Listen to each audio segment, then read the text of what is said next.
ഭൂമിയുടെ തെക്കേ അറ്റത്തുള്ള ഭൂഖണ്ഡമാണ് അന്റാർട്ടിക്ക. ദക്ഷിണ ധ്രുവം ഈ ഭൂഖണ്ഡത്തിലാണ് സ്ഥിതി ചെയ്യുന്നത്. 98% മഞ്ഞ് മൂടിക്കിടക്കുന്ന ഈ വൻകര യൂറോപ്പ്, ഓസ്ട്രേലിയ എന്നിവയെക്കാളും വലുതാണ്. അന്റാർട്ടിക്കയെ ആവരണം ചെയ്യുന്ന മഞ്ഞിന്റെ ശരാശരി കനം 2 കിലോമീറ്റർ ആണ്. മഞ്ഞിൽ ജീവിക്കാൻ തക്ക അനുകൂലനങ്ങളുള്ള ജീവജാലങ്ങൾ മാത്രമേ സ്വതേ അന്റാർട്ടിക്കയിൽ ജീവിക്കുന്നുള്ളൂ. സ്വാഭാവികമായി മനുഷ്യവാസമില്ലാത്ത ഏക ഭൂഖണ്ഡവും അന്റാർട്ടിക്കയാണ്. എന്നാൽ ഇന്ന് ഗവേഷണാവശ്യങ്ങൾക്കായി മഞ്ഞുകാലത്ത് 1000-ഓളം ആളുകളും വേനൽക്കാലത്ത് 5000-ഓളം ആളുകളും താമസിക്കുന്നു. ആർട്ടിക്കിനു എതിർവശത്തുള്ള എന്നർത്ഥമുള്ള അന്റാർട്ടിക്കുസ് എന്ന ഗ്രീക്ക് പദത്തിൽ നിന്നാണ് ഈ പേര് വന്നത്.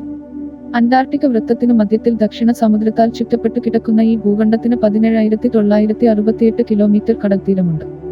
ഹിമയറകൾ 44%, ഹിമഭിത്തികൾ 38%, ഹിമാനികൾ 13%, പാറ 5% എന്നിവ ചേർന്നതാണ് ഭൂപ്രകൃതി.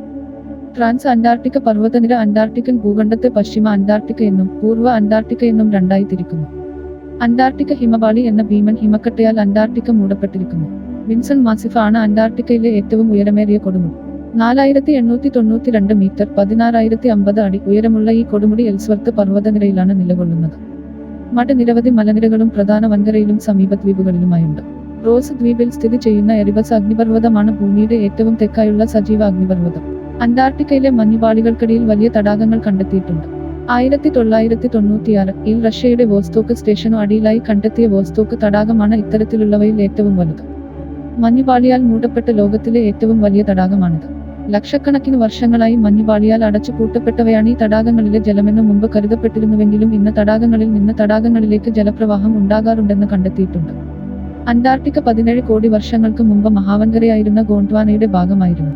ഗോണ്ടാന വേർപിരിഞ്ഞ് വിവിധ ഭൂഖണ്ഡങ്ങളായ കൂട്ടത്തിൽ അന്റാർട്ടിക്കയും അതിൽ നിന്നും വേർപെട്ടു. ഏകദേശം 3 കോടി വർഷങ്ങൾക്ക് മുമ്പ് അന്റാർട്ടിക്ക അത് ഇന്നിരിക്കുന്ന സ്ഥാനത്തെത്തി. അന്റാർട്ടിക്കയുടെ ഭൂപ്രകൃതിയും അവിടുത്തെ ശിലാനിർമ്മിതികളും മിക്കവാറും അക്കാലങ്ങളിലാണ് രൂപം കൊണ്ടത്. പിന്നീട് ഗോണ്ട്വാനയിൽ നിന്ന് ആഫ്രിക്ക വേർപെടുകയും തുടർന്ന് ആഫ്രിക്കയിൽ നിന്ന് ഇന്ത്യൻ ഉപഭൂഖണ്ഡം വേർപെടുകയും ചെയ്തു. ഇതിനു പിന്നാലെ ഓസ്ട്രേലിയയും അന്റാർട്ടിക്കയും അടങ്ങുന്ന ഭാഗം ആഫ്രിക്കയിൽ നിന്ന് വേർപെട്ട് പ്രയാണമാരംഭിച്ചു. അന്റാർട്ടിക്കയിലെ കാലാവസ്ഥ സാധാരണ ജീവജാലങ്ങൾക്ക് തീരെ അനുയോജ്യമല്ല. വളരെ താണ താപനില, മണ്ണിന്റെ മോശം ഗുണനിലവാരം, ആർദ്രതയുടെ കുറവ്, സൂര്യപ്രകാശമില്ലായ്മ തുടങ്ങിയ കാരണങ്ങൾ കൊണ്ട് വലിയ തോതിൽ സസ്യങ്ങളവിടില്ല. പായലുകൾ പോലുള്ള സസ്യങ്ങളാണ് ഈ പ്രദേശത്ത് സാധാരണ കാണുന്നത്. ആൽഗകളും ഫംഗസുകളും അന്റാർട്ടിക്കയിൽ കാണപ്പെടുന്നു. അന്റാർട്ടിക്ക സമുദ്ര ജൈവജാലങ്ങളിൽ പെൻഗ്വിനുകൾ, നീലത്തിമിംഗിലങ്ങൾ, ഓർക്ക, കൊളോസൽ നീരാളികൾ, രോമാവൃത സീലുകൾ എന്നിവയുൾപ്പെടുന്നു. 1773-ൽ മാത്രമാണ് ഒരു മനുഷ്യൻ അന്റാർട്ടിക്ക വൃത്തം മുറിച്ചുകിടന്നത്. ക്യാപ്റ്റൻ കുക്ക് ആയിരുന്നു ആ വ്യക്തി.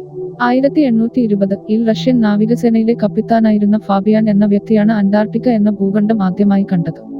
പര്യവേക്ഷകനായ ജെയിംസ് ക്ലാർക്ക് റോസ് 1841-ൽ അന്റാർട്ടിക്കയിലെത്തുകയുണ്ടായി. അദ്ദേഹം സഞ്ചരിച്ച കടൽഭാഗം ഇന്ന് റോസ് കടൽ എന്നും എത്തിച്ചേർന്ന ദ്വീപ് റോസ് ദ്വീപ് എന്നും വിളിക്കപ്പെടുന്നു. അന്റാർട്ടിക്കയിൽ സ്ഥിരമായ മനുഷ്യവാസമില്ല. പക്ഷേ ഗവേഷണാവശ്യങ്ങൾക്കായുള്ള സ്ഥിരം കേന്ദ്രങ്ങൾ വിവിധ രാജ്യങ്ങൾ ഇന്ന് അന്റാർട്ടിക്കയിൽ സ്ഥാപിച്ചിട്ടുണ്ട്. 2004-ൽ റഷ്യൻ ബെല്ലിംഗ്ഹൗസൻ സ്റ്റേഷനിൽ ഒരു ഓർത്തഡോക്സ് ക്രിസ്ത്യൻ പള്ളി സ്ഥാപിക്കപ്പെട്ടിട്ടുണ്ട്. ഇവിടെ എല്ലാ കാലത്തും പുരോഹിതരുണ്ടാകാറുണ്ട്. ശാസ്ത്ര പരീക്ഷണ കേന്ദ്രങ്ങളിൽ മഞ്ഞുകാലത്ത് ഏകദേശം 1000 പേരും വേനൽക്കാലത്ത് ഏകദേശം 5000 ആൾക്കാരും ഉണ്ടാകാറുണ്ട്. മൈത്രി ഗവേഷണ കേന്ദ്രം അന്റാർട്ടിക്കയിലുള്ള ഭാരതത്തിന്റെ രണ്ടാമത്തെ ഗവേഷണ കേന്ദ്രമാണ്. ഇത് 1989-ലാണ് നിർമ്മാണം പൂർത്തിയായത്. ഇന്ത്യയുടെ ആദ്യത്തെ കേന്ദ്രമായ ദക്ഷിണ ഗംഗോത്രി മഞ്ഞുമൂടി ഉപേക്ഷിക്കേണ്ട വന്ന സാഹചര്യത്തിലാണ് ഇത് നിർമ്മിച്ചത്. 1979 മുതലാണ് ഭാരതം അന്റാർട്ടിക്ക പര്യവേക്ഷണത്തിൽ ഭാഗഭാക്കാവുന്നത്.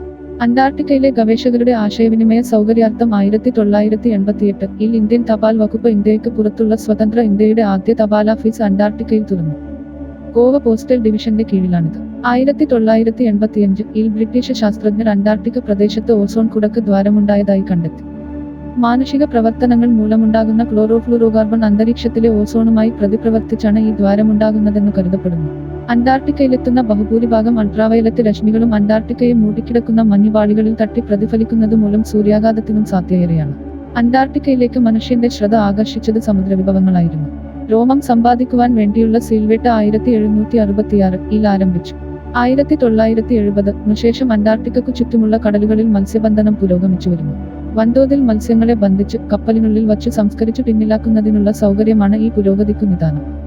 ഇരുമ്പ്, അയിര്, ക്രോമിയം, ചെമ്പ്, സ്വർണം, നിക്കൽ, പ്ലാറ്റിനം, മറ്റു ധാതുക്കൾ എന്നിവ ഇവിടെ കണ്ടെത്തിയിട്ടുണ്ട്. കൽക്കരിയും മറ്റു ഹൈഡ്രോകാർബണുകളും ചെറിയ തോതിൽ പ്രദേശത്തുണ്ട്.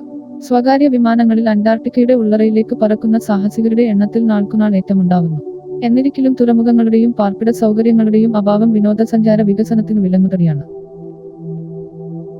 ഈ വീഡിയോ ഇഷ്ടപ്പെട്ടാൽ ലൈക്ക് ചെയ്യാനും ഷെയർ ചെയ്യാനും മറക്കല്ലേ. ഇനിയും നല്ല വീഡിയോകൾ ലഭിക്കാൻ ഈ ചാനൽ ഇതുവരെ സബ്സ്ക്രൈബ് ചെയ്തിട്ടില്ലെങ്കിൽ സബ്സ്ക്രൈബ് ചെയ്യുക. ഏറ്റവും പുതിയ വീഡിയോകൾ നോട്ടിഫിക്കേഷനിൽ ലഭിക്കാൻ തൊട്ടടുത്ത ബെൽ ഐക്കൺ കൂടി എനേബിൾ ചെയ്യുക. അപ്പോൾ അടുത്ത വീഡിയോയിൽ കാണും വരെ ബൈ.